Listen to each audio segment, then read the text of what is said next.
community, and it's just a total disgrace. Also on the programme, close to a deal. Expectation the government really is ready to announce a new Brexit settlement for Northern Ireland. Ireland on course for another Six Nations Grand Slam after beating Italy in Rome.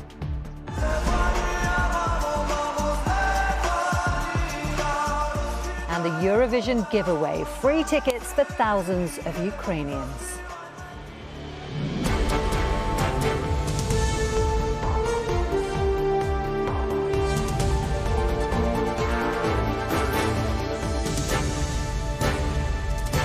This is ITV News with Romilly Weeks. Good evening. Hundreds of people in Omagh turned out today with a twin message, a show of support for the senior policeman shot on Wednesday and a show of defiance to the paramilitaries, telling them that those who use violence have little public backing. Detective Chief Inspector John Caldwell remains critically ill in hospital after being shot several times in front of his young son. 5 people have been arrested and police are treating his attempted murder as terror-related. They say the distant Republican group, the New IRA, are their prime suspects. Neil Connery reports. In Berra village outside Omagh, the youngest generation led the way of a community united in solidarity. Hundreds showing their support for the senior police officer shot in front of his young son. John Caldwell had just been coaching the under-15 Berra Swifts football team when he was attacked. We're here in support of our friend John and for all the children that have been affected by the actions during the week. It's been a very difficult time for the club. It's been a very difficult time, I think, for the community. Detective Chief Inspector John Caldwell remains critically ill and sedated in hospital after the shooting. The police service of Northern Ireland's main line of inquiry is focusing on the dissident Republican group, the New IRA. 5 men arrested over the attempted murder remain in custody. Those on today's walk spoke of why it was important to be here. John was just an easy target. Yes, he's a high-profile job, but he gave of his time to support the local club here in the community, and it's just a total disgrace. Just to show the solidarity between the clubs, and that you wouldn't want this to happen to anybody.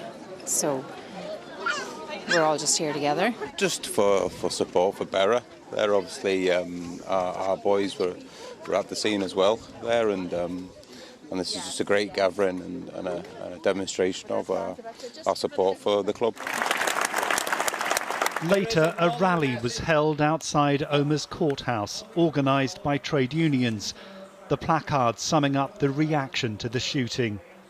Today's rally was near the site of the 1998 Omagh bombing, the single most deadly atrocity of the Troubles, which killed 29 people, carried out by the real IRA. In a week when Omagh has been revisited by violence, its defiance couldn't be clearer. Neil Connery, ITV News. Despite those fears of a return to the dark days of the Northern Ireland Troubles, there's fresh hope that a new post-Brexit trade deal for Northern Ireland is close to being signed off.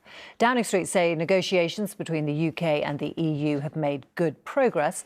Our political correspondent Harry Horton is here. Harry, this all feels painfully familiar. Are we really on the verge of a deal? Well, it does appear that way, and so close, in fact, that the European Commission President Ursula von der Leyen was due to visit the UK today.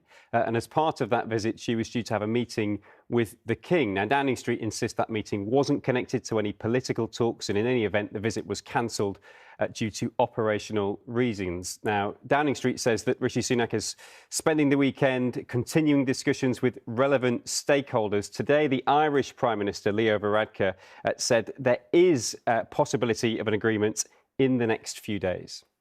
I think the talks on reforming the protocol are inching towards a conclusion. Certainly the deal isn't done yet, but I do think we are inching towards a conclusion, and I really want to thank the UK government, the European Commission and the Northern Ireland parties for the level of engagement that they've done. And what of the Democratic Unionist Party, who didn't like the previous deal? Can they get behind this? Well, The Prime Minister wants their backing, and he wants the backing of his Eurosceptic backbenchers. Now, both groups have been fairly tight-lipped today. I think they're waiting to see the final text of any deal before they comment. But certainly Rishi Sunak and the DUP agree that the current deal doesn't work. That is creating a bit of a problem for the Prime Minister. The challenge for him is that in seeking to fix that problem, he could create a whole new list of problems for himself, not least if enough of his own MPs kick up a fuss about this. So there's political peril here for the Prime Minister if he gets this wrong. Harry, thank you. Police searching for the missing sister-in-law of actor Mackenzie Crook have found a body. 62-year-old Laurel Aldridge was reported missing from Wolverton in West Sussex on Valentine's Day. Her brother-in-law Mackenzie Crook, best known for roles in Pirates of the Caribbean and The Detectorists, had made public appeals for help in finding her. Divers searching the Firth of Clyde after a tugboat capsized have recovered the bodies of 2 men. It sank near Greenock yesterday. It's understood they were the only people on board. And a small earthquake hit parts of South Wales last night, shaking houses and moving furniture. It measured 3.7 and the epicentre was just over 10 miles from Merthyr Tydfil. Sport, and Ireland are on course for a Six Nations Grand Slam after beating Italy in Rome 34-20. But as Mark McQuillan reports, it wasn't as easy as the scoreline makes it sound. Before competing, there was compassion. A moment to reflect. Ireland and Italy showing solidarity with Ukraine a year after the war began. Ireland, chasing a first Grand Slam since 2018, started quickly. And here goes Lowe, and the ball in front after 2 minutes. Don't need a tear. Italy on the burst here. But improving Italy have been no pushover in this season's Six Nations. A score for them, with a nice line, then an emphatic Irish response. 3 more tries before the break. Oh, it's intercepted. And an uncharacteristic lapse, all adding to a compelling contest. And he will head over the line with the roars of the Olympico in his ears, thrashing his way through. Ireland showed control and composure in the second half and sealed the win late on, one which keeps them firmly on course for the Grand Slam. Mark McQuillan, ITV News. And the day's big game is at Cardiff between Wales and England. The best move of the first half was this, as winger Anthony Watson went over to score the first try of the match. The score at half-time is Wales 3, England 8. Sir Andy Murray's dream of another big title win, the first since his hip operation 4 years ago, ended today. He was beaten by another former world number 1, Daniel Medvedev, in straight sets at the Qatar Open final. Despite that, there were still some moments of Murray magic. Chris Scudder has the action. Never mind a metal hip and being 35 years old, Murray had saved 8 match points in getting this far. A man who never knows when he's beaten, but here he was having to do it the hard way again. Medvedev broke the Murray serve twice early on. Murray had been the youngest ever winner of this event. Now he was attempting to become its oldest, but his Russian opponent was too good, taking the first set 6-4. What a pass that was. With his injury layoff, the Scot had not won a tour singles title for more than 3 years. But lately, the longer the match has gone, the better he's got. And here he was, being inspired again. Murray breaks and breathes life once again. But Medvedev was in no mood for mercy against the veteran, and Murray, for all his brave heart, was battered into submission. He's well within his rights. There would be no comeback this time, and after saving one more match point, Murray could not save another. That wait for a title goes on. Chris Scudder, ITV News. And finally, some lucky fans of the Eurovision Song Contest are in for a treat. 3,000 free tickets are being given away to displaced Ukrainians living in Britain. Last year's winners, Ukraine, should be hosting the event, but Liverpool is standing in for Kyiv because of the war. Danny Sinner has the story. Ukraine! When Ukraine won Eurovision last year, it was a bittersweet moment. The country was just a few weeks into the war, throwing everything into disarray. Ukraine's commentator had to broadcast from a bomb shelter. And the winning group Kalush Orchestra needed special permission to leave the country. They will, of course, be performing again at this year's big event, this time, though, in Liverpool. Now 3,000 tickets are up for grabs for Ukrainians who fled the war and came to the UK, like the Barty family. We are so excited, definitely, and it's 160,000 for Ukrainians. Definitely not all of them can enjoy the Eurovision content, but still, it's more than a lot.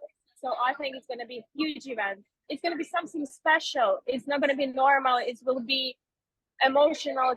The UK government has also announced £10 million in funding to make sure this year's extravaganza truly showcases Ukrainian culture. The theme is United by Music, and the money will go towards making that happen. After a year spent under the shadow of a brutal conflict, it's hoped music will provide a moment of light relief and shine a light on Ukraine's continued plight. Danny Sinha, ITV News. And that is it. I'll be back with the late news at 11:15. Until then, have a good evening. Goodbye.